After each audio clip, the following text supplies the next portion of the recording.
جوایز پارسی پرژن بارز در پادکست با هم. خوشحالم که باری دیگر یک سال گذشت که نازیلا رو، بانویی که سرزمینش رو بیش از 4 دهه گذشته رها کرده، امروز در پادکست با هم از پرژن بارز با هم نشستیم. نازیلا قراره از زندگیش بگه. خوشحالم که میبینمت نازیلا. سلام. منم خوشحالم. سلام میدم به روز عزیز و به تمام بیننده‌های برنامه با هم و پرژن اوارد. خوب هستین؟ من عالیم. خودتون چطورین؟ مرسی، خوبم. مدت‌ها قبل بود، بیش از 1.5 سال پیش بود که یکی از هموطنان گرامی با من ارتباط گرفت و منتور محترمم از جوایز پارسی گفت روز باید با نازیلا صحبت کنی.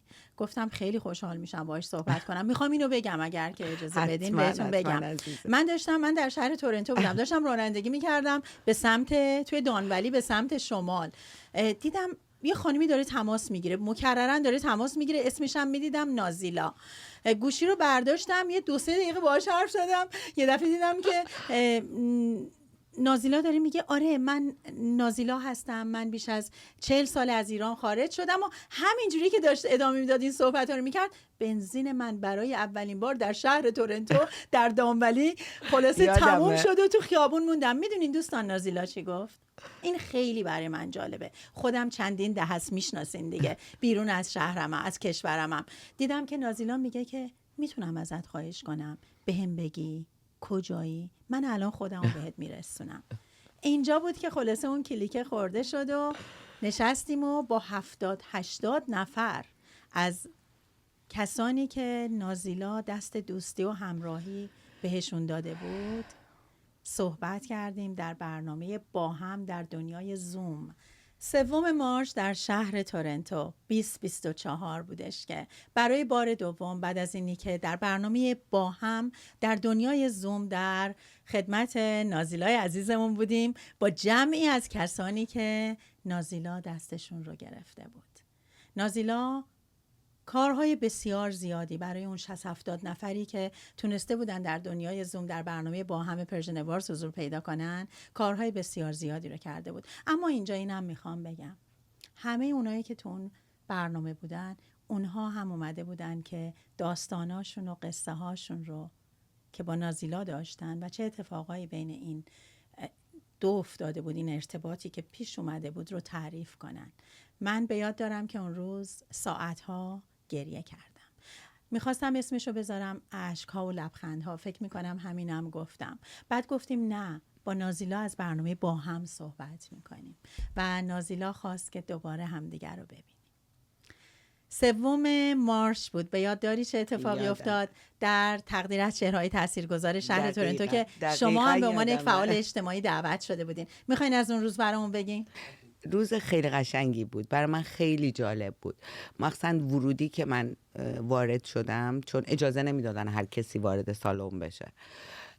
بهشون گفتم این شماره داده بودین بهمون، یه کارتی باید داشتیم و من اونو پیدا نمی کردم تا اینکه اونجا یه مقداری چند دقیقه معطل شدم. بچه‌ها از تو یه چند نفر هنرمند بودن، منو شناختن و من تونستم وارد بشم و اونجا واقعا تمام هنرمندان، نماینده ها همه اونجا بودن. خیلی برنامه قشنگی بود، خیلی قشنگ بود. اون روز فعالین اجتماعی رو، چهره‌های شاخص شهر رو، همه رو دعوت می‌کردیم و چون خیلی کارها کردی، خیلی زحمات کشیدی و من چون خودم از تریبون پرژن بارز جوایز پارسی شاهد این بودم که هموطنانمون اومدن با شجاعت، خواستن که خودتو ساپورت کنن، بیا اینجا از اونها هم تشکر کنیم، چون کاری که کرده بودی رو اومدن ازت تشکر کنن و این خیلی زیبا بود. خیلی خیلی ببینین شما آدم ها کلن هر کاری که انجام میدین فردای اون روز یادشون میره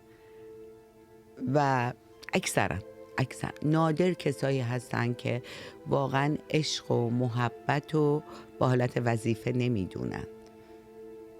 چی میگم؟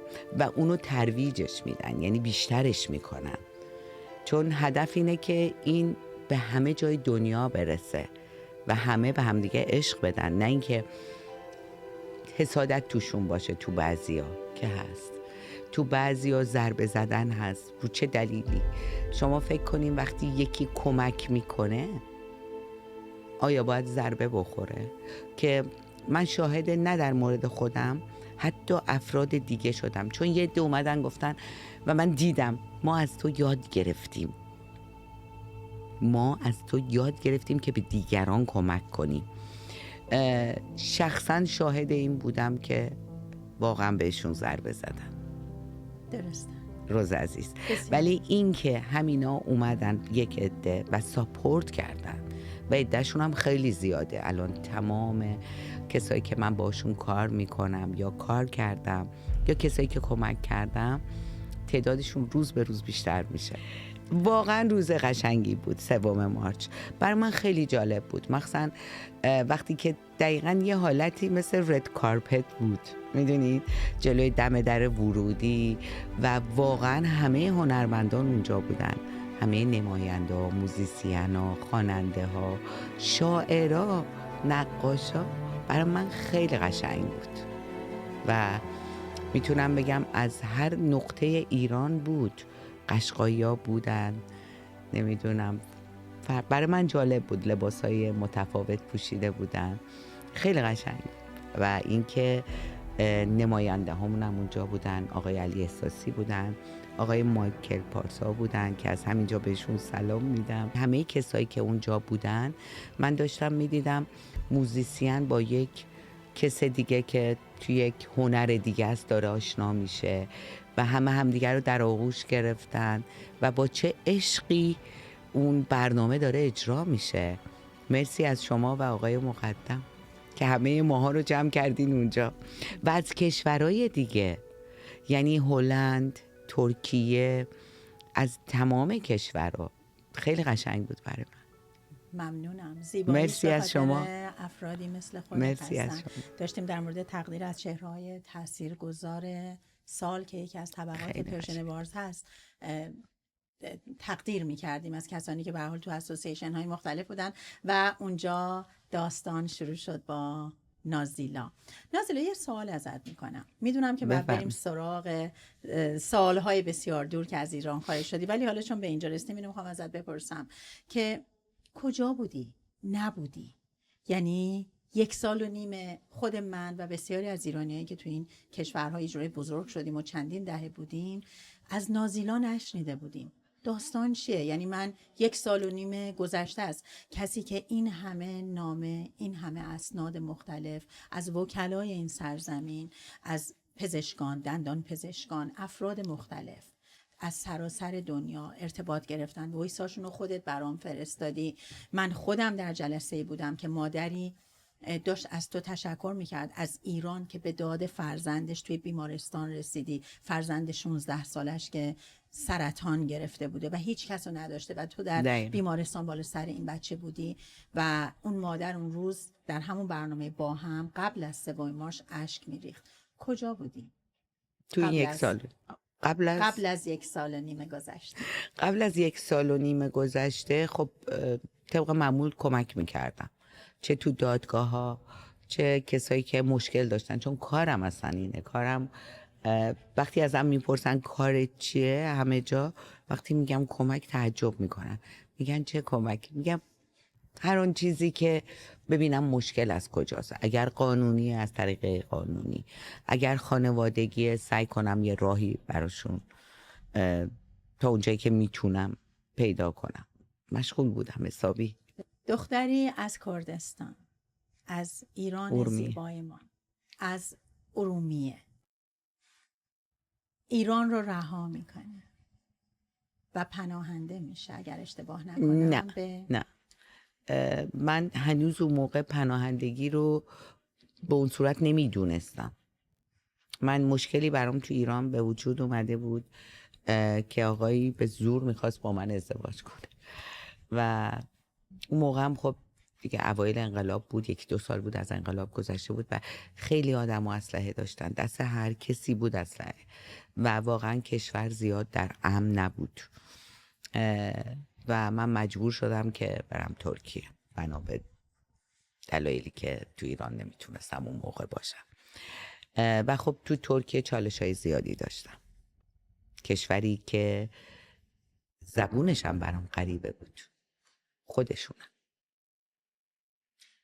17 سالت بود که پس به ترکیه رفتی، تنها سفر کردی به ترکیه، درست دارم میگم؟ برامون بگو. نه، میخوایم از زبون خودت بشنویم. اولش نه، تنها نرفتم. با خالم، برای اولین بار با خالم که الان تو آلمانه، با اون رفتم. ولی چون زمان خیلی گذشته، تاریخش و اینا دقیق یادم نیست که خب اون موقع بود که رفتم. خب پس با خاله به ترکیه رفتی و میدونم که تا سن 23 سالگی اینجور که خودت گفتی در ترکیه موندی. میخوای از اون 3-4 سال برامون بگی بیشتر؟ خب اون 3-4 سال و اونجا برادر من اون موقع ایتالیا بود و مرتب پول میفرستاد برام از اونجا، یعنی ساپورت مالی میکرد، تا اینکه یک بار دیگه، اون بار آخر بود که پولو فرستاد و خودش هم دانشجو پزشکی بود اون موقع و خودش هم گفت من این پولو که برات میفرستم. البته یک بار خواستم سعی کنم که با قاچاقچی بریم ایتالیا. کانادا رو کسی نمیدونست اون موقع، اصلا کسی به کانادا نمیخواست بیاد، ولی متاسفانه پولی که فرستاد توی اونجا توی ماشین دلموش از من زدن، دزدیدن و من موندم و بدون پول توی خیابون استانبول. متاسفانه. امان از اتفاقایی که میافتن. به یاد دارم که خیلی خیلی کوچیک بودیم، همه میگفتن که 50-40 سال پیش فکر میکنم، 40-45 سال پیش از این ناامن بودن ترکیه هم ناامن بود. سالهای 80 بود دیگه، خیلی ناامن بود، خیلی، یعنی دست خیلی ها اسلحه، اینجوری بهتون گفته باشم. تمام ایرانی ها ریخته بودن توی آکسارای استانبول. من یادم اون موقع اتفاقا کامبیز پسر گروش اونجا بود، بعد با پدرشون اومده بودن. خیلی ها بودن، خیلی از خواننده ها بودن، خیلی از هنرپیشه ها بودن توی آکسارای میموندن، میپرسیدن. همه فرار کرده بودن اکثرا، یک عده زیادی. بعد تنها بودی توی ترکیه؟ نمیگی برامون، نمیگی چه خبر شد؟ با خاله اومدی ترکیه، بعد اونجا 3-4 سال موندی؟ ببینید، خاله من خب تونست، موفق شد که با قاچاقچی اینا برن آلمان. من نه پولشو داشتم اون موقع، نه موقعیتشو. منم دوست داشتم برم آلمان و چون خب پولام هم رفته بود و یه بارم ایتالیا رفته بودم با برادرم، $4,000 اون موقع پولمون رفت به خاطر اینکه ما رو برگردوند و باید صبر میکردم دوباره تا بتونم به برادرم بگم دوباره پول بفرست. دیگه من صبر نکردم، خودم دیگه کم کم که موندم تو خیابون، همونجا دنبال کار میگشتم. همونطوری که بهتون گفتم، پارسال با هم دیگه اینترویو داشتیم هر دومون. وقتی رفتم ترکیه، خب به هر صورت بعد از اینکه دیگه پولی نداشتم، چون تمام پولامو توی کیفم بردن و من موندم تو خیابونایی که نه زبونشون رو به اون صورت بلد بودم ولی خیلی کم، و آدماشون با ایرانی‌ها فرق داشتن، خیلی فرق داشتن و ناامنی همون جام بود. سالای 80 بود و مجبور شدم گشنه و تشنه و بدون پول تو خیابون باشم. یعنی کسی رم ترکیه نداشتم اون موقع. داستان نازیلا رو میشنویم که در سن 17 سالگی به استانبول میاد. بیش از 40 سال گذشته، زمانی که نازیلا یک نفر از خیلی عظیمی از ایرانیان بوده که چه به صورت مهاجر و چه به صورت پناهنده سرزمین مادریش رو رها میکنه. داره نازیلا به ما میگه دوستان، نازیلا توی خیابون میمونده، نازیلا پولی نداشته که غذایی رو بگیره در یک سرزمینی که بسیارم ناامن بوده. حداقل من خودم اینها رو شنیدم. خب ناامن بوده. چند سالت بود که تصمیم گرفتی به کانادا بیای؟ کانادا اصلا توی ذهن مثلا، کانادا توی جغرافیا اون چیزی که دیده بودیم، من فکر می‌کنم سرخپوستا اینجا، جدی میگم اون موقع سنم هم کم بود، فکر میکردم فقط تو مثلا نیست اینجوری فکر جغرافیا می‌کردی. اصلا تو جغرافیا دیده بودیم یه آدمای یخزده هستن یا اینکه سرخپوستا اینجا. این در ذهن من بود. بیشتر ایتالیا و آلمان و اتریش و امریکا و اینا بود. خب از کف خیابونا من کم کم تونستم یه پولی جمع کنم که کار میکردم توی اداره پلیس ترکیه هم یه چند بار مترجمی یادمه کردم. البته اونا پولی ندادن، فقط غذا میدادن. از اونجا دنبال کسی بودم که قاچاقچی باشه و برم دوباره امتحان کنم آلمانو، چون خالم آلمان بود. ولی متاسفانه ایتالیا رو چیز کردن که ما ناموفق برگشتیم و زمانی که من رفتم برای پناهندگی یونایتد نیشن توی آنکارا، اونجا به من اولین کسی هم که ریجکت شدم. تمام دادگاه ها رو خدا رو شکر قبولی گرفتم برای همه، برای کسایی هم که رد بودن. یعنی یک دونه من ریجکت ندارم، پرونده ریجکت امیگریشن. تمام وکیلا نامه برای شما فرستادیم، من رو نوشتم، ولی من خودم رد گرفتم. و بعد از اینکه رد گرفتم، میدونین یک کارمندی داشتن اونجا ایرانی که امریکا درسشو خونده بود، اومده بود اونجا. ایشون از من از همونجا خواستگاری کردن که من دارم میرم کانادا 2 روز 3 روز دیگه، اگه با من ازدواج کنی میتونی با من بیای بریم. که تقریبا 2-3 روز بعدش عروسی منو توی UN گرفتن. در عرض 2-3 روز؟ بله. و کارمند UN، رئیس UN بلیط هواپیمامونو داد و شام و کیک و تمام UN کارمنداشون اونجا بودن. یه دقیقه صبر کن. یه دقیقه صبر کن. اون کسی هم که رد داده بود اومده بود اونجا نشسته بود. زندگی شیرین میشود. چطور شد؟ شما برای ویزا می‌خواستین اقدام کنید؟ برای پناهندگی. برای پناهندگی؟ من پناهنده بودم و واقعیت رو گفتم من بنا به این دلیل کسی دنبالمه که واقعا میخواد با من ازدواج کنه. الان خانواده‌اش لج کردن و من نمیتونم برگردم و دلیلام هم مدارک میخواست. پناهندگی وقتی میکنی باید 1001 مدرک بذاری تا قبولت کنم. من هیچی نداشتم، فقط کلامم بود. کلام منو قبول نکردن. تو سن 21-22 سالگی، درست بله، میگم؟ بله دقیقا. خب و همونجا آقایی بودن که اونجا کار میکردن به نام آقای افشین که از میگم امریکا درسشو خونده بود، اومده بود اونجا و ایشون دید من گریه میکنم دارم میرم به طرف آسانسور، از پشت اومد همون روز پیشنهاد ازدواج داد و من گفتم با مامانم صحبت کنم بهت میگم. 2 روز 3 روز طول نکشید که جشن خیلی بزرگی توی UN همه کارمنده بودن. اون کسی هم که رد داده بود نشسته بود اونجا. حالا اون موقع که من انگلیسی بلد نبودم، ولی به افشین گفتم بهش بگو ببین تو به من رد دادی ولی من دارم میرم. خب پس در عرض 2-3 روز بود براش اگه متوجه میشد. خب پس در عرض 2-3 روز شما بله. با یک آقای ایرانی به نام افشین که کارمند UN بود بله. ازدواج کردی و به خاطر بله. ویزای کانادا اومدم اتاوا. اومدی اتاوا.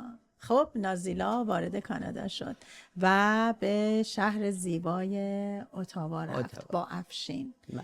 چه اتفاقی افتاد اونجا با افشین؟ خب ایشون هم چند ماهی طول نکشید ایشون هم بیرون کرد از خونه. من دوباره موندم تو خیابون توی در اتاوا. سن؟ اون موقع هم 23 سالم بود اگه اشتباه نکنم، 22-23 تو این سنا بودم. سنم کم بود و انگلیسی هم بلد نبودم اصلا. نازیلا برای بار دوم طبق گفته خودش که داریم همگی میشنویم هوملس میشه، بی خانمان میشه و از زیاد طول نکشید. زیاد طول نکشید. نه. چرا جدا شد؟ کلن ایشون یه مقدار مشکل داشت، یعنی از نظر اخلاقی با هم دیگه نمیخونه، فوق العاده شکاک. چند سالش بود نازیلا؟ من اگه اشتباه نکنم 7-8 سال 10 سال از من بزرگتر شد. 7 سالی بزرگتر بود، یادم نیست راست شد. درست. زمان خیلی گذشته ولی بله. فکر کنم همون 10 سال از من بزرگتر. بعد دیورس شدیم، طلاق گرفتیم. دیورسمون بله بعد اونجا 9 ماه بعد، چون زمان برد. من اقامت نداشتم، البته ایشون برای من اقامت نگرفت چون من همسر ایشون بودم، باید اقامت میگرفتم ولی نگرفت. امیگریشن رو زنگ زد و کنسل کرد و من پناهنده شدم. بعدش توی اتاوا. یعنی ایشون برای من اقامت نگرفت، فقط ویزا، با ویزای ایشون اومدم و قرار بود اسپانسرم شده بود. بعد صرف نظر کرد، یعنی پرونده رو بست درست. قبل خب از اینکه داستان بیاد. نازیلا داستانیه که بسیاری از زنان، مردان، دختران و پسران سرزمینمون باش دست و پنجه نرم کردن. میشنویم از نازیلا. بعد از جدایی چه اتفاقی افتاد؟ بعد از جدایی من یه 2 روزی دوباره بیرون بودم تا اینکه کار پیدا کردم. یعنی اونجا که من اون 2 بی روز رو میخوام خانمان، بشنوم چی اون بود؟ 2 روز رو تو دانتان اتاوا بودم، بیشتر الکلیا رو نیمکت ها اینا. البته من تا صبح نخوابیدم به خاطر اینکه خب زبون اینا رو نمیدونستم، ناشناس بودم برام. ولی بیازارن، هوملس ها آدمای خطرناکی هم که همه فکر میکنن نیستن. مگر من موندم تو خیابون؟ خیلی ها موندن، خیلی ها. مثلا الان هست وکیلی که من باهاش صحبت میکنم یا دکتری که باهاش صحبت میکنم میگه آره منم موندم بیرون ولی ما هیچ وقت نمیگیم. خیلی ها اتفاقا افتاده و موندن، تو ماشیناشون خوابیدن، نگفتن به خانواده هاشون، نگفتن. و خب منم بعد از ببینین الان نه خانواده من، نه مامانم میدونست، نه برادرم تو اتاوا میدونست. برای همین اینا خودشون هم تو شاک موندن، باورشون نمیشه بعضی چیزا. اگر مامان بخوای به مردممون، به هموطنانمون که دارن صداتو میشنون الان توصیه‌ای بکنی که چجوری با هموطنشون که بی خانمانه و در خیابون‌های دانتان تورنتو هستن، الان هستن. الان بله، من هستن. که خودم اینها رو دیدم و بله. میبینم و از شما هم بسیار تو 1 سال نمیگذشته شنیدم. اگه بخوای توصیه‌ای بکنی، چون اونها هم نمیدونن، اونها هم مقصر نیستن، نه. اونها اصلا نمیتونن، کسانی که بی خانمان نبودن بدون شغل باید تو این کشورها چجوری زندگی کنن، بدون هیچ تردیدی همه اموالشون رو از دست میدن. جایی نیست. اینجا خانه ما، اینجا زیباست اما خانه ما نیست. بسیاری از افراد به دلیل اینه که از قوانین این سبک سرزمین ها بی خبر هستن، همه چیشون رو از دست میدن. درست میگم دقیقاً، نازیلا؟ کاملا درست میگین. شما ببینین خیلیا که از ایران، ترکیه، افغانستان میان اینجا، حتی روابط اجتماعیشون رو با خانوما یا آقایون نمیدونن به درد سر میافتن. به خاطر ندونستن قوانین همه چیزشون رو از دست میدن. خیلیا این اتفاقا رو من خیلی زیاد دیدم و خیلی هم مجبور میشن بمونن بیرون در حالی که نمیخوان خانواده‌هاشون بدونه، نمیخوان، از فکر میکنن چیز بدیه. درسته. اصلا اینجوری نیست. من با افتخار میگم اونایی که بیرون هستن، اونایی که کارتون خوابن، قشنگ به حرفای من گوش کنید. باور کنین خیلی ها سرشون کلاه گذاشتن موندن کف خیابون. خیلی ها یا شوهرشون یا زنشون واقعا براشون نامردی کرده، پلیس صدا کرده سر هیچی، یا اینکه از نظر روحی داغونشون کردن، یا یه در رو آوردن معتاد کردن. شما فکر میکنین یک کس خودش میره معتاد میشه؟ من با این بچه ها که صحبت میکنم که تو این سالهای سال باشون زندگی کردم، بیرون دیدمشون و شیشه، هروئین، یعنی همه این چیزها رو که کوکائین، همه اینا رو، آمپول، همه اینا با من زندگی کردن. وقتی میری توی اون داستان واقعی زندگیشون میبینی انقدر بچهای خوبی هن. به قدری اینا مهربونن من نمیتونم بهتون بگم. و یک دلیلی نداشتن اعتماد به نفس، میخواد با یه دختر حرف بزنه یا با یه پسره، بهش میگن این قرص رو بنداز، تو رو ریلکست میکنه. از همونجا شروع میشه. و من فکر میکنم تک تک ما وظیفمون اینه که کمک کنیم بسیار جامعه عالی. بهتر داشته باشیم. کاملا همینطوره. اگر که بخوایم برگردیم باز تو همون آتابا 2 روز به این خانمان موندی و بعد چه بعد اتفاقی کار افتاد؟ پیدا چجوری کردم. خودتو پیدا کردی؟ بعد رفتم توی دانتان اتاوا، اونجا یه شاپینگ سنتر بود، گفتن یه خانوم و آقای ترکیه اونجا داشتن دونه رو اینا آماده میکرد. رفتم خونه اونا موندم و توی آشپزخونه خب ظرف میشستم. گفت چه کاری بلدی؟ گفتم هنوز انگلیسی تازه. کم کم کم کم از اونجا شروع شد. رفتم خونه اونا موندم و همونجا کار کردم. زیاد طول نکشید، بلا فاصله کش رو یاد گرفتم، کم کم انگلیسیم بهتر شد و شروع کردم دوباره هم به کمک کردن به کسایی که تازه می اومدن اون موقع و همین که کار بهتر پیدا کردن، مثل گارسون. کم کم شدم گارسون، تیپ در می آوردم. اون موقع هم تیپ خوب بود مثل الان نبود. من یادم بعضی وقتا روزی 200-250 دلار من تیپ می گرفتم. خیلیه. البته 20 ساعت روزی کار می کردم. خب نازیلا انتخاب کرده که به دیگران کمک کنه. نازیلا یک پناهنده بوده در ترکیه، در آتاوا. به تورنتو میاد و در درست. تورنتو ازدواج میکنه.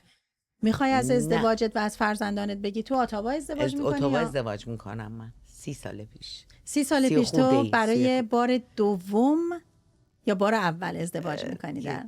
بار دوم. خب میخوای سریع از اون برامون بگی یه چند؟ سال 90 بود که من با پدر بچه‌ها شایان و کیان 2 تا پسر دارم. شایان الان 30 سالشه، کیان الان 21 سالشه. ازدواج کردم.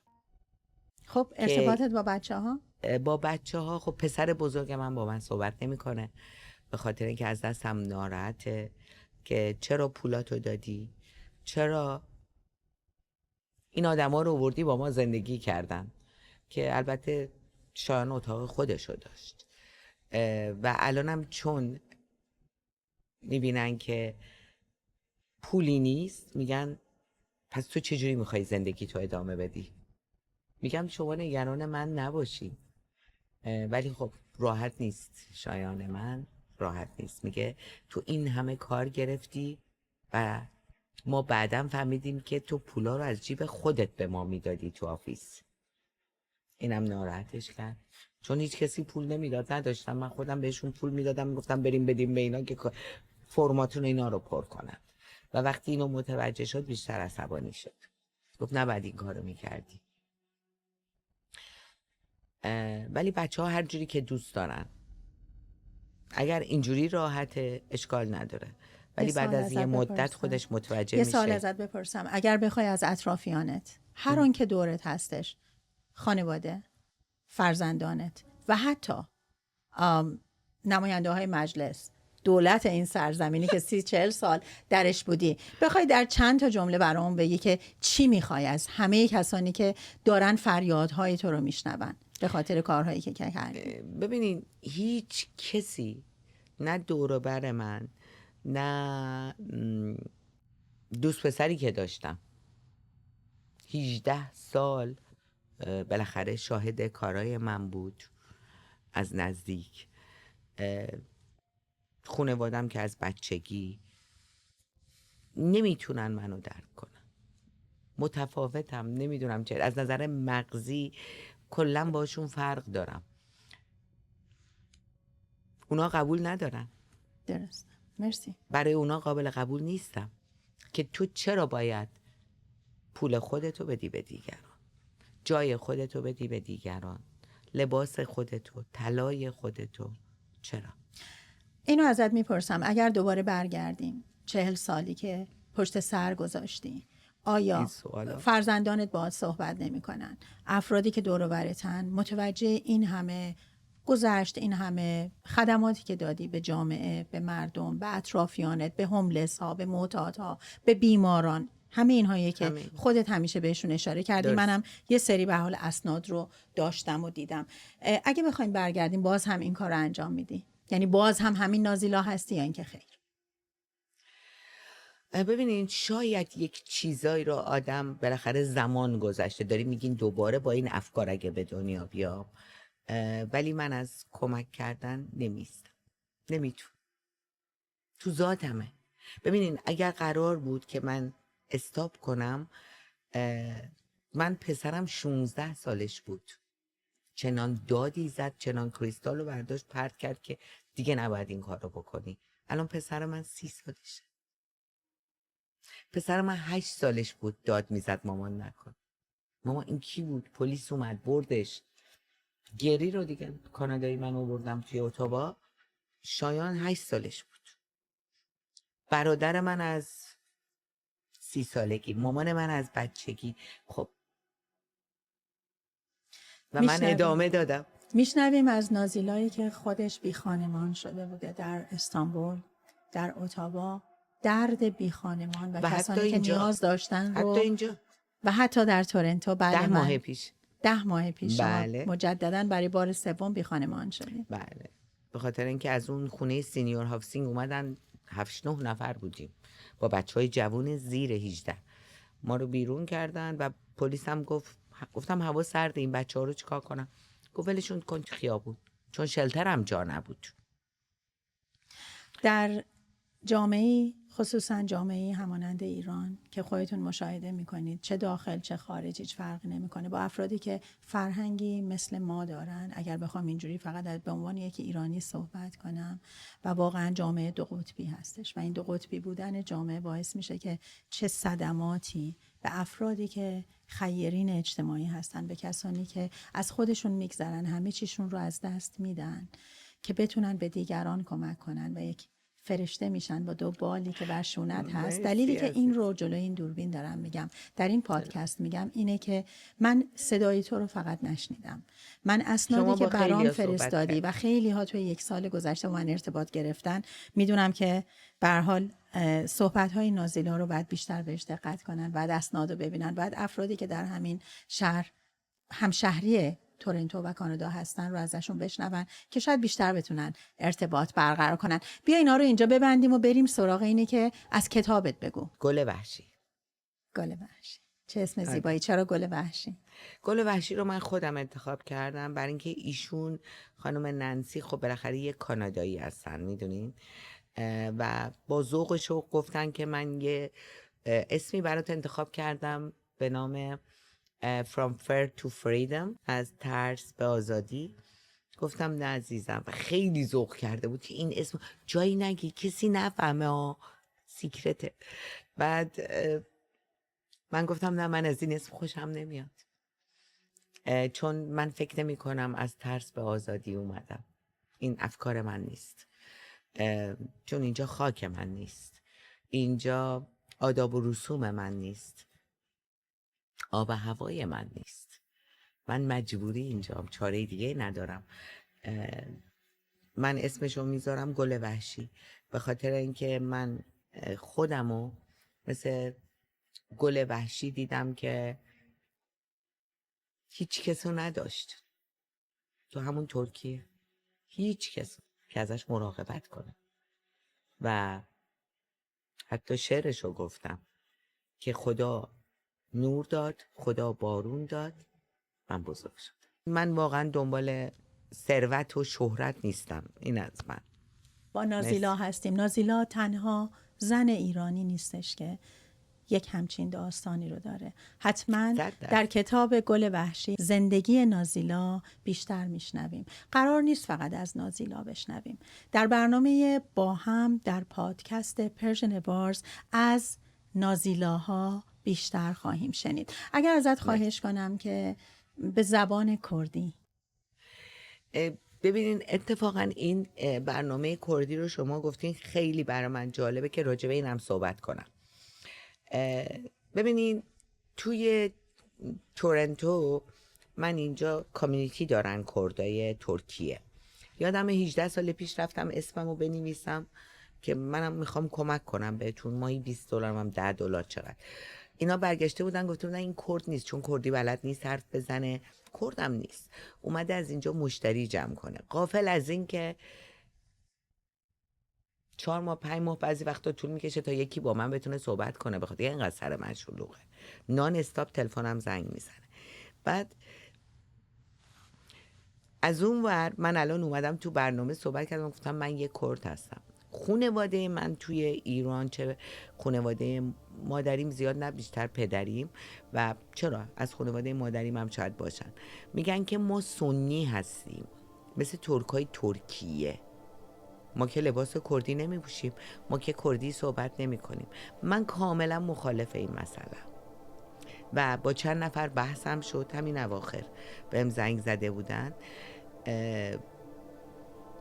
درسته کردی صحبت نمی کنیم، درسته لباس کردی نمی پوشیم، ولی مذهبمون سنیه. یعنی من از بچگی یادمه تو خانواده همه نمی گفتن ما سنی هستیم، می گفتن ما کردیم. اگر دختری رو میخواستم بدم بهش، خود فامیلای خودمون به شیعه به هیچ عنوان قبول نمی کردن، کتک کاری که باید کرد باشه. حالا ممکنه خب ما صحبتشو نکردیم بخاطر اینکه تو ارومیه بودیم، حالا چند نژاد قبل از ما شاید اومدن، حتی دایی مامان من لباس کردی می پوشید توی دهات تومتر وقتی می اومد شهر. پس ما چی هستیم؟ اسم شهر چی؟ اسم روستا چی بود؟ تومتر، نزدیک تومتر. قاسملو. بله. خب.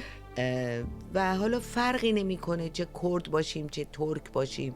من شخصا کردم، این از من. میتونم که انتخاب کنم. اگر تو خانواده من نیست اشکال نداره، ولی من هستم. براو به تو. بله، من هستم. از هر جا و از هر دیاری که هستی ایرانی فرقی هستی نمی‌کنه. و دقیقاً. قابل احترام. فرقی نمی‌کنه. اجازه بده یه خسته نباشید بهت مرسی، بگم. مرسی. مطمئنم که نازیلا یک الگویی میشه بعد از تمامی این برنامه‌ها برای بسیاری از عزیزان که مرسی. بسیاری از ایرانیان که بدونن که اگر یک قدم بردارن برای دیگری، حتما جامعه زیباتری رو همگی خواهیم داشت. موافقی؟ من موافق هستم. دست منو بگی. خیلی خیلی عالی بود. من مرسی. اگر که موردی هستش که میخوای در انتهای این پادکست بگی. من دوست دارم اتفاقا یه چیز خیلی مهم و از همینجا به همه گفته باشم. کاری که من، چون خیلی با من تماس میگیرن، ببینین کاری که من انجام میدم نه دینی هست نه سیاسی هست.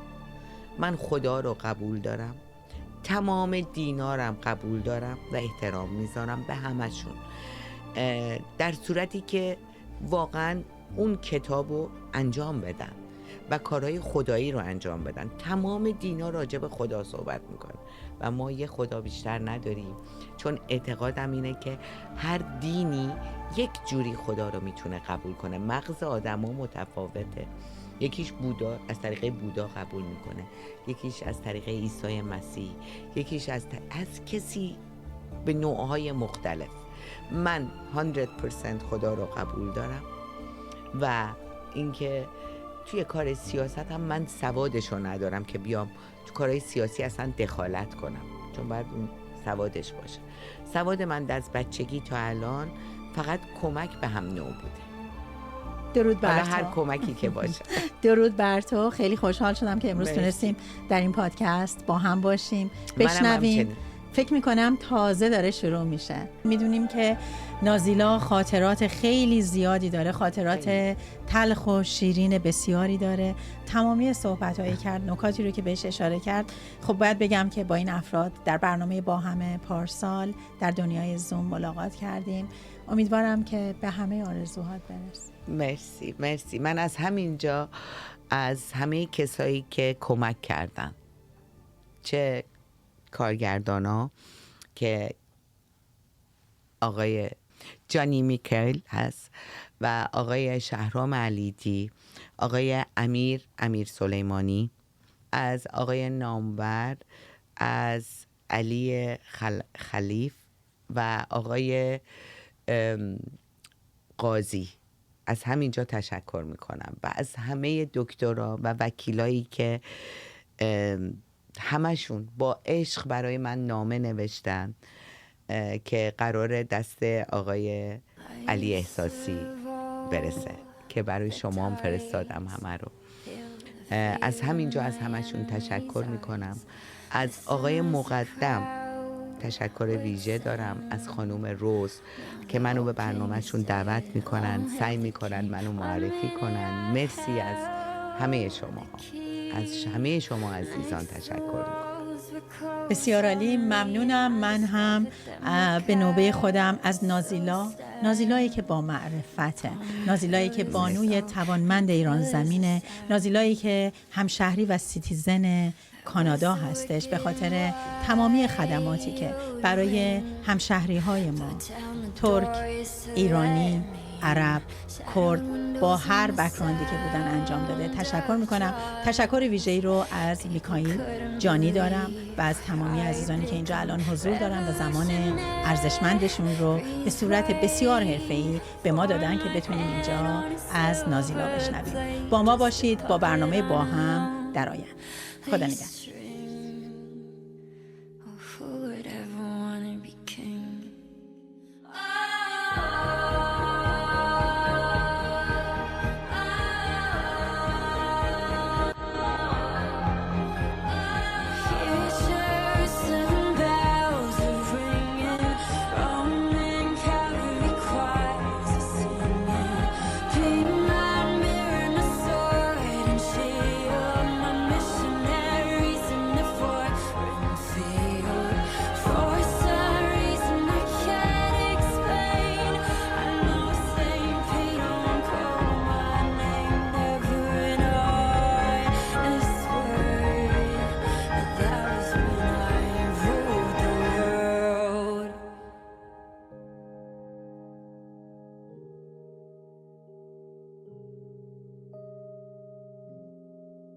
Never an honest